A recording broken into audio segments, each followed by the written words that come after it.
فأنا ناصح لإخواني بالصدع بالحق تبيض وجوههم. السكوت في مسألة الحزبية يضرها، فاصدع بما تؤمر وأعرض عن المشركين.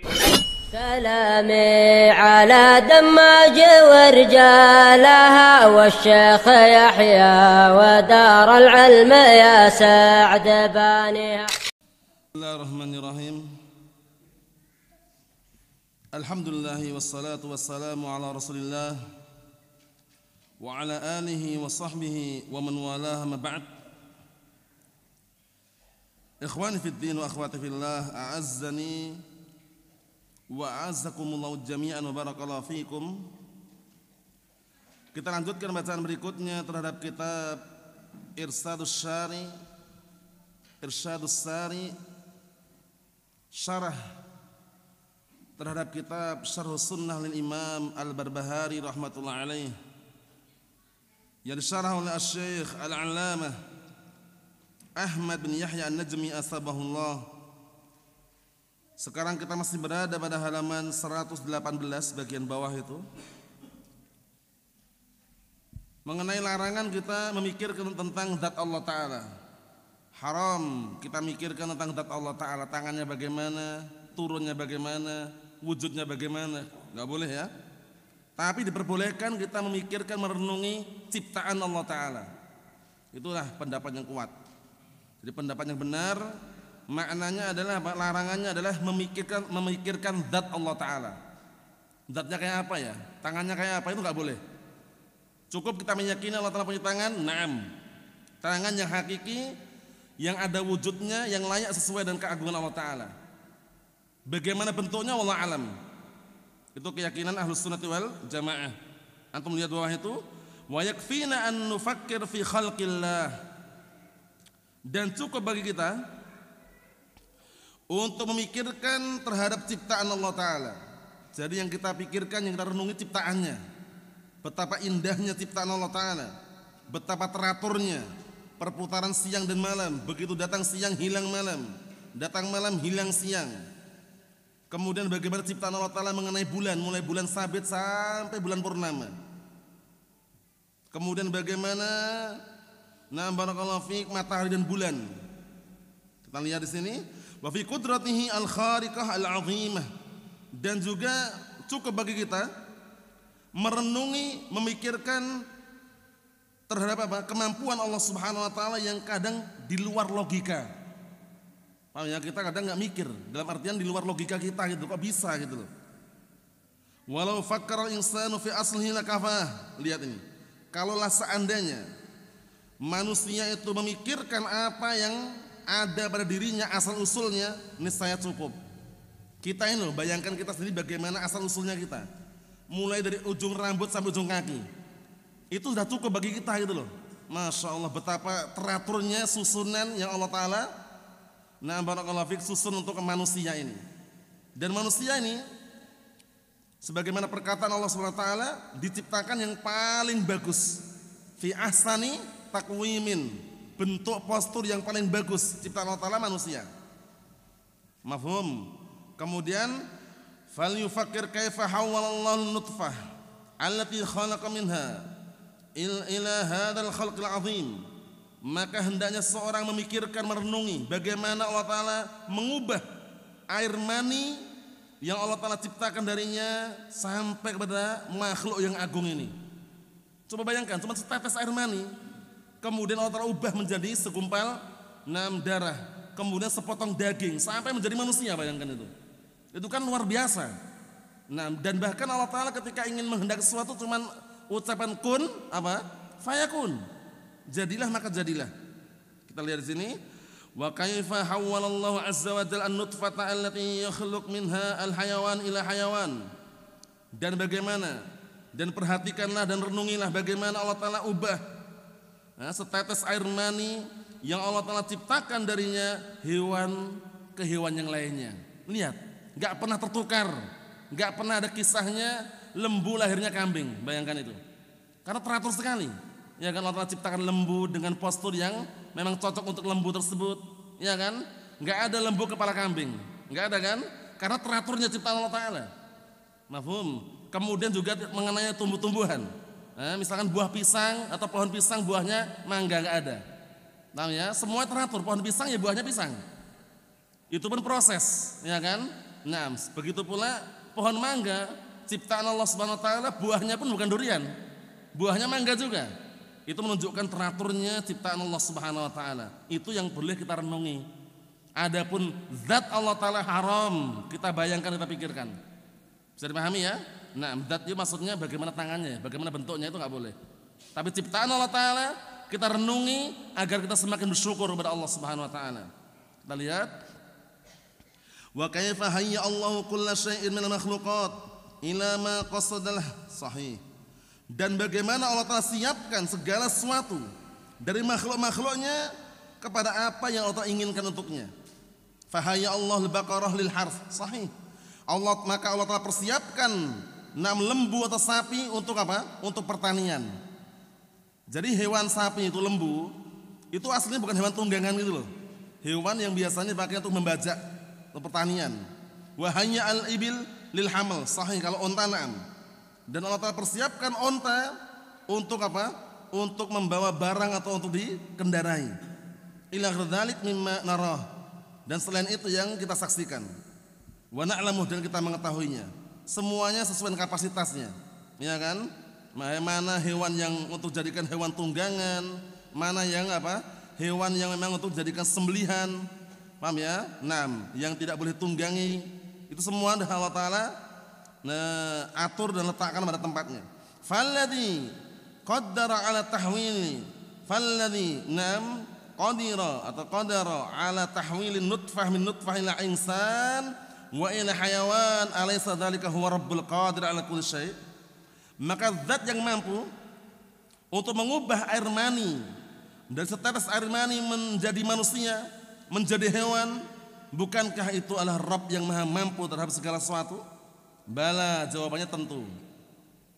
Wa nahnu 'ala dzalika minasyahidin, dan kita termasuk orang-orang yang menyaksikan hal tersebut. Coba bayangkan, setetes air mani, kemudian dengan proses yang Allah Ta'ala kehendaki, 40 hari pertama setetes air mani, 40 hari berikutnya sudah menjadi apa? Barakallahu fik, segumpal darah. 40 hari berikutnya sudah menjadi apa? Sepotong daging, bayangkan itu. Itu kan prosesnya kalau kita bayangkan dengan logika kita, Masya Allah gitu, kok cepat sekali, kok bisa gitu loh. Iya kan? Nah, barakallahu fik, prosesnya itu loh. Dan itu diproses di mana? Di perut seorang ibu. Iya kan? Dengan seizin Allah Subhanahu wa taala, dan itu pun bukan sebulan.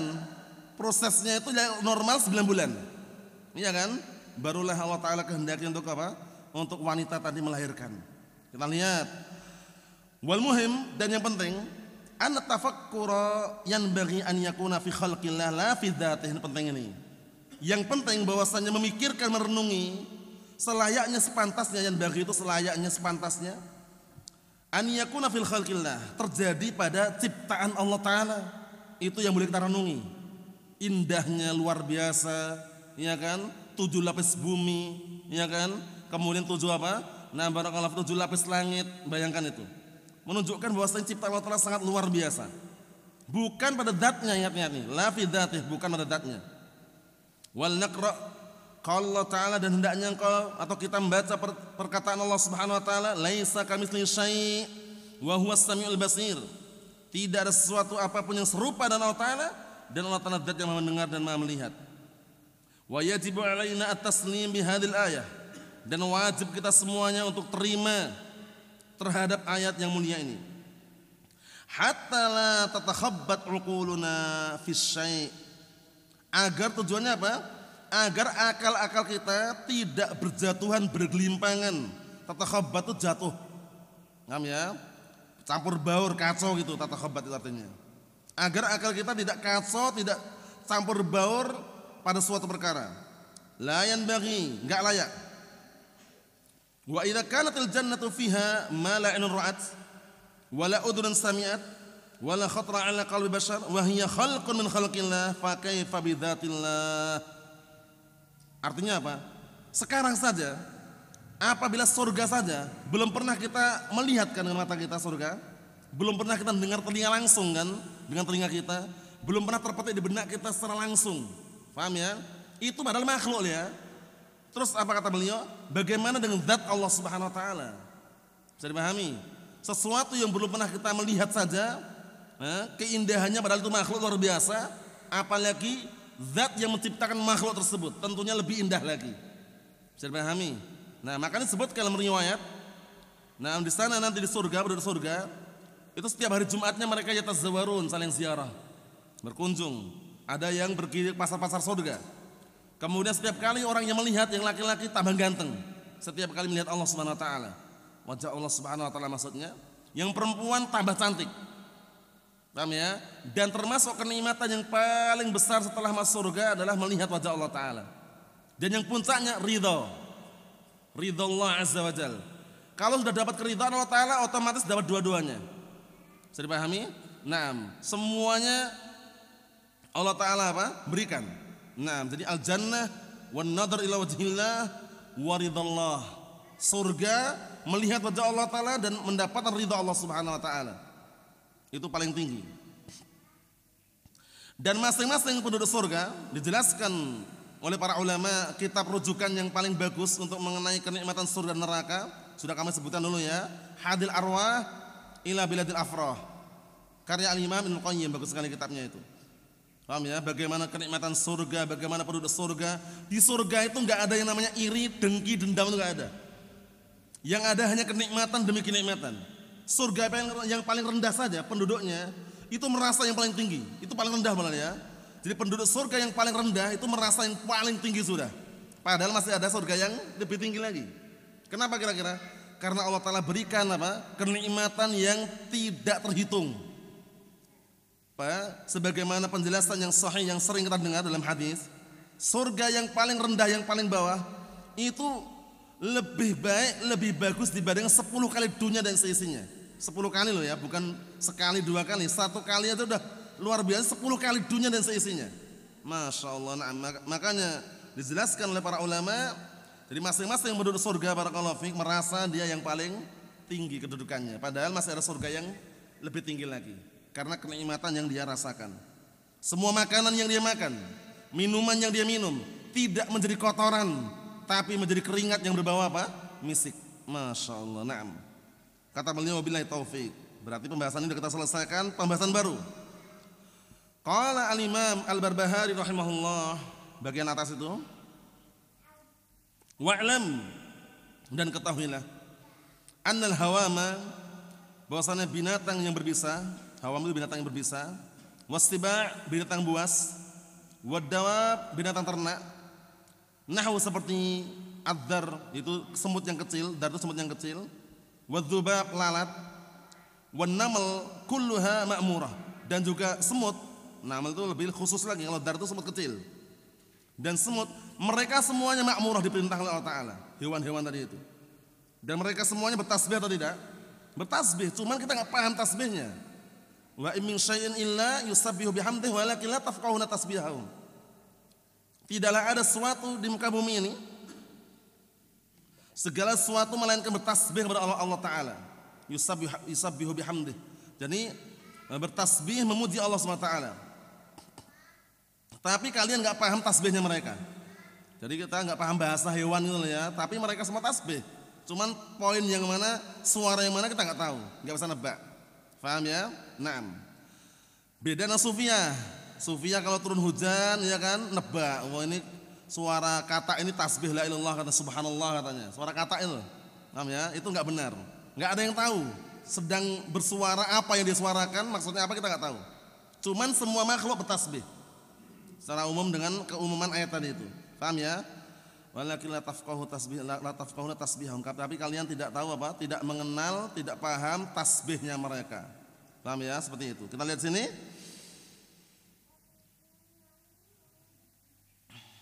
Wala ya'maluna syai'an illa bi'idznillah azza wa jalla. Dan mereka tidaklah melakukan sesuatu kecuali dengan seizin Allah Ta'ala. Lihat, mulai dari binatang ternak, binatang buas, binatang berbisa, semut, lalat, mereka semuanya hewan-hewan yang di bawah perintah Allah Subhanahu wa taala.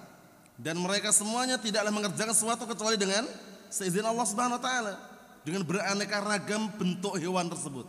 Ya kan? Ada yang halal, ada yang haram. Ya kan? Ada yang diperintahkan untuk membunuh, ada yang diharamkan untuk membunuh. Kita lihat penjelasan bawahnya. Qala Asy-Syaikh Ahmad bin Yahya An-Najmi asbahullah, hadhil makhluqat khalaqahu Allah ta'ala wa ja'ala likullin minha syai'un min al-ibadah. Fa kullun min hadhihi ad-dawab was-siba' wal-hawam wa ghairi dzalik kullun minha yu'addi al-ibadah allati umira biha. Lihat, bayangkan ini. Dan makhluk-makhluk ini yang Allah telah ciptakan, Allah telah menjadikan setiap dari makhluk tersebut suatu ibadah. Makhluk padahalnya, makhluk binatang itu ibadah gitu loh. Maka setiap dari binatang ternak, binatang buas, binatang yang berbisa, masing-masing mereka itu melaksanakan ibadah yang Allah telah perintahkan dengannya. Cuman ibadahnya yang mana Allah alam. Paham ya? Ini padahal kalau kita pahami baik-baik, renungi, hewan aja beribadah gitu loh. Seharusnya manusia harus lebih semangat, ciptaan yang paling bagus, fi ahsani taqwimin. Diciptakan dalam keadaan postur bentuk yang paling bagus, paling sempurna. Saya pahami ya, berpikir berarti berpikir dengan melihat makhluk Allah Ta'ala. Hewan-hewan aja mereka beribadah. Bagaimana kita yang manusia? Paham ya? Malas ibadah, malas sholat misalkan. Kita lihat Qala ta'ala, Allah telah berfirman, alam tara anna Allah yusabbihu lahu man fis samawati wal ard wat tayrus saffat kullun qad alima salatahu wa tasbihah wallahu alimun bima yaf'alun walillahi mulkus samawati wal ard wa ilallahil masir. Artinya, tidakkah engkau melihat dan memperhatikan bahwasanya Allah Subhanahu wa taala seluruh yang di langit dan bumi bertasbih kepadanya. Dan bahkan burung yang berterbangan. Burung-burung yang terbang itu bertasbih juga. Faham ya? Nah, dan mereka juga makhluk Allah Subhanahu wa taala. Ya kan? Mereka pun juga sebagaimana manusia mencari nafkah gitu ya. Nah, pagi pergi, sore pulang, beraneka ragam bentuknya. Bisa dipahami? Naam. Dan masing-masing kata Allah Ta'ala, sungguh Allah Ta'ala telah mengetahui salatnya dan tasbihnya. Wallahu alimun bima yaf'alun, dan Allah Ta'ala zat yang mengetahui apa yang mereka perbuat. Dan hanya milik Allah lah kekuasaan langit dan bumi, dan hanya kepada Allah lah semuanya akan kembali.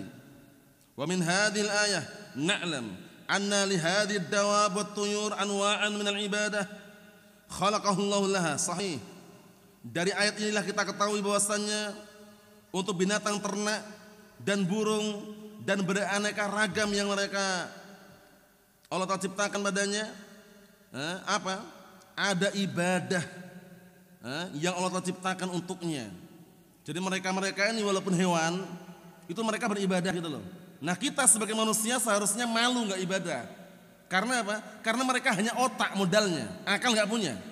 Sedangkan kita punya dua-duanya, akal ada, otak pun ada, iya kan? Jadi kalau kita renungi baik-baik, bagaimana hewan makhluk yang nggak punya akal itu ada ibadah, beribadah. Bagaimana manusia yang otak punya, akal pun ada, kalau nggak beribadah? Bisa dipahami ya? Naam.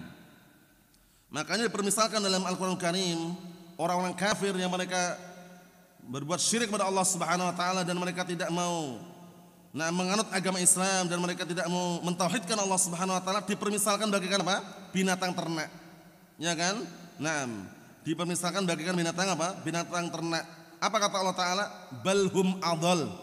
Bahkan mereka orang kafir ini lebih sesat dibandingkan binatang ternak. Antum lihat binatang ternak, contohnya bebek saja. Itu biasanya kalau rombongan bebek, itu kalau disuruh oleh tuannya, pemiliknya, ke kanan dia, ke kiri, masuk kandang dia. Itu binatang ternak padahal ya. Nah, orang kafir ini tidak, disuruh beriman gak beriman dia. Makanya dipermisalkan seperti apa? Binatang ternak, ya kan? Jadi sebutkan kal an'am, seperti binatang ternak, balhum adol, bahkan lebih apa? Lebih sesat mereka itu. Ulaika humul ghafilun, mereka adalah orang-orang yang lalai. Karena mereka apa? Lahum qulubun la yafqahuna biha. Punya mata hati enggak digunakan untuk memahami. Punya mata tidak digunakan untuk melihat. Punya telinga enggak digunakan untuk mendengarkan. Ulaika kal an'ami balhum adol. Mereka itu seperti binatang ternak, bahkan lebih sesat daripada itu. Ulaika humul ghafilun, mereka adalah orang-orang yang lalai. Kita lihat di sini. Wa hiya tu'addiha imtisalan li amri rabbiha. Yang mana hewan-hewan tadi, binatang ternak dan juga burung-burung tadi menunaikan ibadah sebagai bentuk apa? Mengerjakan perintah Rabbnya. La taf'al syai'an min 'indi nafsiha. Yang mana hewan-hewan tadi tidaklah melakukan sesuatu yang bersumber dari dirinya, tidak, tapi semuanya dengan perintah Allah Subhanahu wa taala. Wabillahi taufik. Pembahasan berikutnya. Qala al-Imam Al-Barbahari rahimahullah, ke atas lagi matanya itu. Wal imanu bi anna Allah qad alima ma kan min awalid dahr wa ma lam yakun wa ma huwa kainun ahsahu wa addahu adda. Wa man qala annahu la ya'lam illa ma kan wa ma huwa kainun faqad kafar billahil azim. Perhatikan ini, poin ini penting sekali ini. Kata beliau Al-Imam Al-Barbahari rahimahullah, termasuk prinsip ahli sunnah wal jamaah adalah beriman bahwasanya Allah Ta'ala mengetahui perkara yang telah terjadi sejak awal terciptanya apa? Alam semesta ini. Allah Ta'ala mengetahui semuanya. Wa ma lam yakun, dan mengetahui perkara yang tidak terjadi dan perkara yang belum terjadi. Dan perkara yang tidak terjadi, kalau seandainya terjadi, tahu bagaimana terjadinya. Jadi para ulama membahas seputar itu. Pertama, Allah Subhanahu wa taala mengetahui perkara yang telah terjadi jelas. Yang sedang terjadi, na'am. Yang akan terjadi, aywa. Perkara yang tidak terjadi pun, kalau seandainya terjadi, Allah Ta'ala tahu bagaimana kejadiannya. Antum lihat penyesalan orang-orang kufar. Mereka ingin kembali kemana? Ke dunia kembali. Tapi terwujudkan gak keinginan mereka? Tidak, karena Allah tahu kalau seandainya diwujudkan pun mereka akan mengulangi lagi. Paham ya? Walau ruddu la'adu limanuhu an. Kalau seandainya mereka dikembalikan ke dunia, niscaya mereka akan mengulangi kembali perkara yang dulu mereka lakukan. Jadi Allah Ta'ala kembalikan mereka ke dunia atau tidak? Tidak. Nah itu para ulama mengambil istinbat bahwasanya Allah Ta'ala mengetahui perkara yang tidak terjadi, tapi kalau seandainya terjadi, tahu bagaimana terjadinya. Bisa dipahami? Nah kan gak terjadi kan, keinginan mereka kembali ke dunia gak terjadi kan, karena Allah tahu kejadiannya kalau dibalik ke dunia mereka akan ngulangi lagi, kufur lagi gitu loh. Bisa dipahami ya?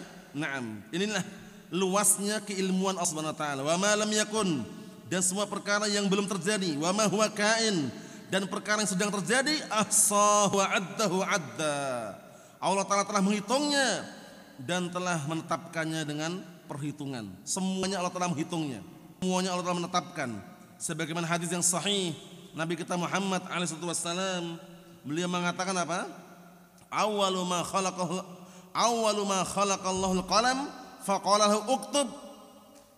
Pertama kali Allah Ta'ala menciptakan pena catatan itu, Allah Ta'ala mengatakan uktub, tulislah. Kemudian penanya bicara, wa ma aktub, apa yang harus aku tulis? Kemudian Allah Ta'ala mengatakan pada pena tadi, uktub ma huwa kainun ila yaumil qiyamah. Tulislah semua perkara yang akan terjadi sampai hari kiamat. Sudah tercatat, tertulis semuanya. Innallaha qad kataba maqadiral khalaiq qabla an yakhluqas samawati wal ardi 50 alf sanah. Sesungguhnya Allah Ta'ala telah mencatat takdir makhluknya semuanya sebelum diciptakannya langit dan bumi dengan jarak berapa? 50.000 tahun sebelumnya. Rezeki kita tercatat belum? Sudah. Kematian kita nanti tanggal berapa, jam berapa, sudah tercatat belum? Sudah. Itu pun sebelum kita dilahirkan sudah tercatat. Iya kan? Ketika kita masih berada di kandungan ibu kita, 40 hari pertama, 40 hari berikutnya, 40 hari berikutnya, 120 hari. Di saat usia 120 hari, Allah Ta'ala perintahkan untuk ditiupkan ruh padanya. Nah apa Allah Ta'ala katakan kepada malaikat? Diperintahkan untuk apa? Bikatsbi rizqihi wa ajalihi wa amanihi syaqiyun am sa'idun. Artinya malaikat diperintahkan oleh Allah Ta'ala ketika kita dulu masih berada di perut ibu kita, atau ketika manusia masih berada di perut ibunya, itu ketika usia 120 hari ditiupkan roh padanya. Faham ya? Nah berarti sekitar barakallahu fiik 4 bulanan ya, ya kan? 120 hari 4 bulanan ya. Nah sekitar 4 bulan itu ditiupkan roh padanya. Nah Allah Ta'ala perintahkan malaikat, catat rezekinya, ajalnya, tercatat semua sudah. Rezeki kita yang antum jalani, yang antum kadang dagang, kadang laku, kadang nggak laku, ya kan? Kadang laris manis, kadang nggak laku sama sekali, tercatat semuanya, ya kan? Kemudian besok jatahnya sebulan sekian rupiah, besok lagi sekian rupiah, tercatat semuanya. Pelaksananya itulah yang kita harus banyak berdoa pelaksanaannya. Adapun jatahnya tidak akan keliru dan sudah tercatat semuanya. Rizkihi wa ajali, ajalnya pun tercatat. Kita matinya kapan, tahun berapa, di mana, dalam kondisi sehat atau sakit, semuanya tercatat. Paham ya? Kemudian yang terakhir amalannya.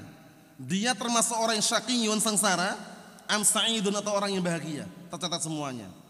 Oleh karena itu jangan pernah resah, gelisah seputar ekonomi. Ekonomi kita sudah tercatat semuanya. Tinggal kita melaksanakan bentuk ikhtiar kita kepada Allah Subhanahu wa taala. Karena tawakul, berserah diri kepada Allah taala itu tidak boleh berpangku tangan. Harus ada yang namanya ikhtiar. Setelah berikhtiar apa kemarin? Doa. Doa dulu. Setelah doa pasrah sudah. Paham ya?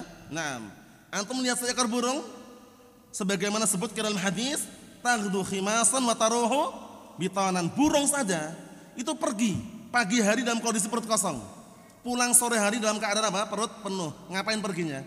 Main atau kemana? Mencari ma'isyah, mencari kehidupan. Ini burung padahal. Nah kita punya otak, punya akal. Jangan kalah sama hewan yang otak saja nggak punya akal. Kan gitu. Nah kita perhatikan baik-baik nih. Karena ini kaitannya masalah apa? Masalah Allah Subhanahu wa taala sudah mencatat semuanya dan mengetahui perkara yang akan terjadi semuanya. Wa man qala annahu la ya'lam illa ma kan, dan barang siapa yang mengatakan bahwasanya Allah taala tidak mengetahui kecuali setelah terjadi. Nah ini hati-hati nih. Ini madhabnya Qadariyah waktu itu. Jadi waktu itu di zaman Ibnu Umar, kisahnya panjang itu, hadis sahih dalam Sahih Muslim. Ada dua orang sedang umroh, kemudian berharap sekali kalau ketemu Abdullah bin Umar dari Basrah ini. Kemudian dua orang ini ketika bertemu dengan Ibnu Umar menceritakan tragedi yang ada di Basrah. Karena di Basrah ada muncul sosok seseorang yang yang pemikirannya sesat dan berbahaya, yaitu Ma'bad al-Juhani. Innahu qad dhahara bil Basrah Ma'bad al-Juhani. Sesungguhnya telah muncul di Basrah sosok seorang namanya Ma'bad al-Juhani. Pemikirannya apa? Innal amra unuf. Sesungguhnya perkara itu semuanya unuf. Apa itu unuf? Bahwasanya Allah Ta'ala tidak mengetahui perkara kecuali setelah terjadinya. Salah enggak ini? Salah. Allah Subhanahu wa taala mengetahui perkara sebelum terjadi pun tahu.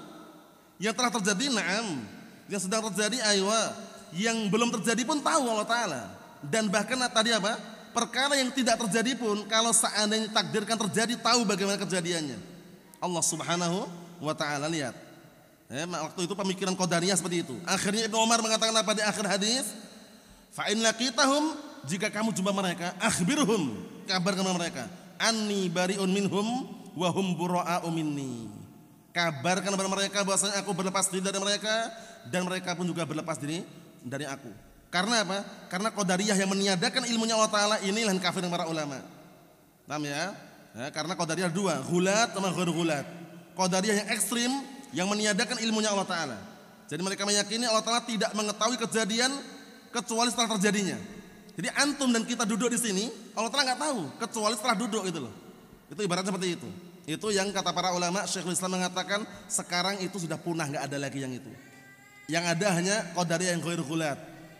Paham ya? Yang mengatakan bahwasannya masing-masing hamba itu mereka menciptakan perbuatannya sendiri. Ya itu belum dikafirkan para ulama, cuman mereka dari kalangan al-bid'ah wad dhalal. Tapi kalau tipe yang pertama tadi itu yang sudah hilang tadi generasinya tadi pemikirannya, itu yang kafir para ulama, namanya Qadariyah ghulatul Qadariyah. Faham insyaallah? Wa ma huwa kainun, dan barang siapa yang mengatakan bahwasanya Allah Ta'ala tidak mengetahui perkara kecuali setelah terjadi, dan perkara yang akan terjadi, maka sungguh dia telah kafir billahil azim. Paham ya? Jadi penting sekali ini, jangan sampai kita salah. Kita harus punya keyakinan Allah Ta'ala mengetahui perkara yang telah terjadi, yang sedang terjadi, yang belum terjadi. Perkara yang tidak terjadi pun kalau seandainya terjadi, tahu bagaimana terjadinya. Itu keyakinan kita ya. Dalilnya tadi itu walau ruddu la'adu limanuhu an. Kalau seandainya mereka orang kafir dikembalikan ke dunia, niscaya mereka akan mengulangi kembali dulu yang pernah dilarang gitu loh. Tapi dikembalikan ke mereka? Tidak juga. Allah Ta'ala tahu kejadiannya bagaimana kalau dibalikkan. Naam. Ikhwani fid din wa akhwati fillah, a'azzani wa a'azzakumullahu jami'an, barakallahu fiikum. Kita lihat penjelasannya bawah itu. Qala Asy-Syaikh Ahmad bin Yahya An-Najmi asbahullah wa hadhil jumlah yadhhar anna fiha naqsun. Kalimat ini kata beliau nampaknya seakan-akan ada kekurangan. Wa dhahir annal ma'na, padahal secara zahir maknanya adalah wala ya'lam ma huwa kainun illa ba'da kaunihi. Ini maksudnya. Ini yang salah. Paham ya? Bahwasanya Allah Ta'ala tidak mengetahui kecuali kejadian yang setelah terjadi. Jadi sesuatu yang belum terjadi enggak tahu Allah Ta'ala. Kata versi mereka ini. Paham ya? Tapi pendapat yang benar bagaimana tadi?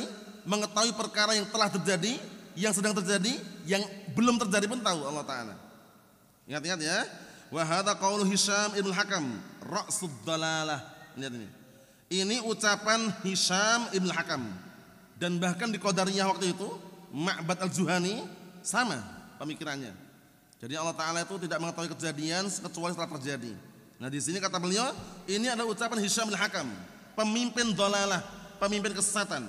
Faqad sarraha annahu subhanahu lam yakun ya'lam syai'an hatta ahdatha li nafsihi ilma. Dan sungguh Hisham bin Hakam ini terang-terangan mengatakan bahwasanya Allah Ta'ala tidak mengetahui sesuatu sampai Allah Ta'ala mewujudkan ilmu untuk dirinya sendiri. Paham ya? Nah ini salahnya sini. Ilmunya Allah Subhanahu Wa Ta'ala kembali ke zatnya. Berarti ilmu Allah Ta'ala bukan makhluk. Ilmunya Allah Ta'ala kembali ke zat Allah Ta'ala, berarti khalik. Paham ya? Maksudnya ilmunya Allah Subhanahu Wa Ta'ala ini kembali ke zat Allah Subhanahu Wa Ta'ala, bukan ilmu ini ciptaan Allah Ta'ala. Sudah pahami? Nah kata mereka Allah Ta'ala tidak mengetahui sesuatu yang terjadi sampai Allah Ta'ala menciptakan ilmunya untuk dirinya dulu. Setelah itu sudah tahu. Salahnya di situ. Wa hadza kufrun sarihun. Ini adalah kekufuran yang terang dan jelas. Ungdur al-Fisal, lihatlah kitab al-Fisal Ibnu Hazm, kitabnya itu.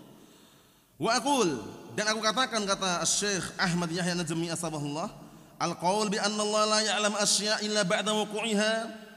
Pendapat atau ucapan yang mengatakan bahwasanya Allah Ta'ala tidak mengetahui semua perkara kecuali setelah terjadinya, hadza qaulun li ba'dil Mu'tazilah. Mu'tazilah pun Qadariyah juga. Jangan sampai salah loh ya. Beda firqah ini beda, dua ini beda firqah.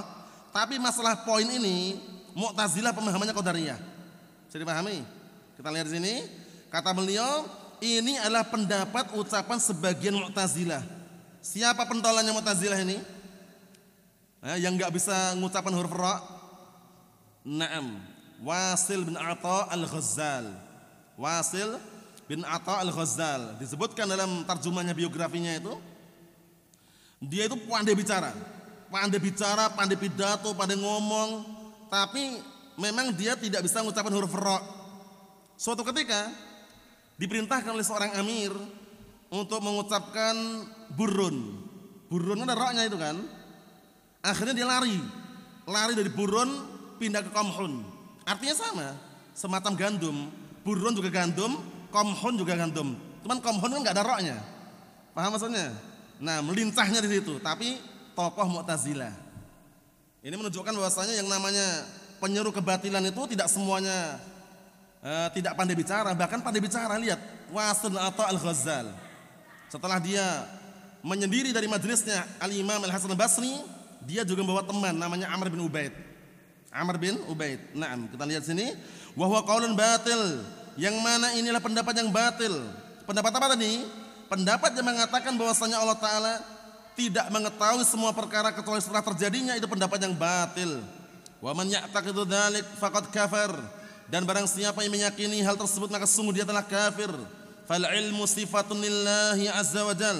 Maka ilmu itulah sifat untuk Allah Subhanahu wa taala. Qad alimallahu ma kan wa ma lam yakun wa ma huwa kainun law kana kaifa yakun. Masyaallah, perhatikan baik-baik ini.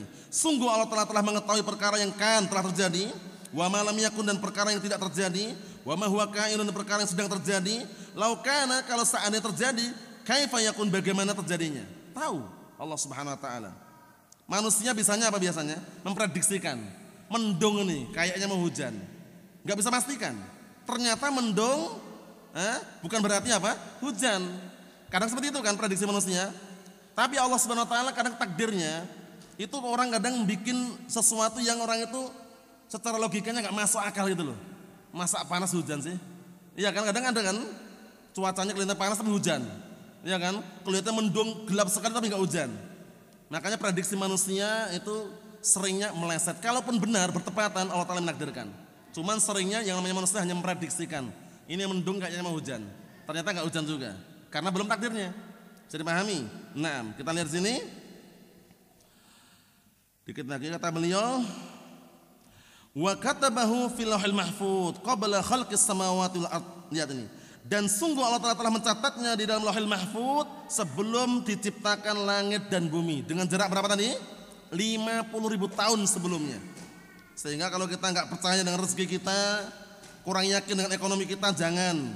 Yakinlah seyakin-yakinnya. Ekonomi kita sudah tercatat di dalam lauhil mahfuz. Tinggal pelaksanaannya. Paham ya? Pelaksanaannya disyukuri. Dapatnya sedikit disyukuri. Ketika dapat banyak lebih bersyukur lagi. Ketika diuji dengan apa? Ekonomi susah, sabar. Ketika lebih susah lagi, tambah sabar lagi. Seperti itu. Karena semua sudah tercatat. Kita lihat sini. Idzan, jika demikian, faman yunkir al-ilm fahuwa kafir, ya kan? Jika demikian berarti barang siapa yang mengingkari ilmunya Allah Ta'ala, maka sungguh dia telah kafir. Yajibu an yustatab, wajib diminta tobat dia. Fa in tab, jika mau tobat. Wa illa, jika enggak mau tobat, kutil, dibunuh. Kufran, karena kekufuran. Wa riddatan, karena sudah murtad. Waqad qala salaf nadhiruhum bil ilm fa innahum idza ankaru kafaru bil wabillahi taufik. Artinya debatlah mereka dengan ilmu ini. Maksudnya dengan masalah ilmu ini maksudnya bagaimana? Maksudnya orang-orang ini waktu itu karena banyak kena pemikiran qadariyah, debat mereka dengan masalah ilmu ini. Dia meyakini enggak Allah Ta'ala mengetahui kejadian sebelum terjadi? Nah, kalau ternyata mereka mengingkari ilmu, fa innahum idza ankaru, maka sesungguhnya mereka apabila mengingkari kafaru, mereka kafir berarti. Karena waktu itu posisinya sedang apa? Sedang banyak orang yang terkena pemikiran qadariyah ini, yang meyakini bahwasanya Allah Ta'ala tidak mengetahui suatu perkara kecuali setelah terjadinya. Kecuali setelah apa? Terjadinya. Pencetusnya siapa tadi? Ma'bad al-Juhani di Basrah waktu itu. Di Basrah waktu itu pelopornya adalah Ma'bad al-Juhani al-Qadariyah. Makanya disebutkan dalam hadis, al-Qadariyah majus hadil ummah. In maradu fala ta'uduhum wa in matu fala tatba'u janazatahum. Qadariyah itu adalah majusinya umat ini. Kalau sakit enggak usah dijenguk, kalau mati enggak usah diantar jenazahnya. Paham ya? Digelari dengan majusi umat ini. Kenapa Qadariyah kira-kira? Karena Qadariyah zaman sekarang ini meyakini bahwasanya hamba berbuat bukan kehendak Allah Ta'ala, tapi hamba menciptakan perbuatan sendiri, sehingga banyak pencipta. Sedangkan majusi meyakini di dalam alam semesta ada berapa pencipta? 2 pencipta. Pencipta kebaikan dan pencipta keburukan. Pencipta kebaikan adalah nur cahaya. Pencipta kejelekan adalah zulmah kegelapan. Jadi ketika matahari terbit, ibadah mereka majus. Kemudian ketika matahari terbenam, mereka ibadah.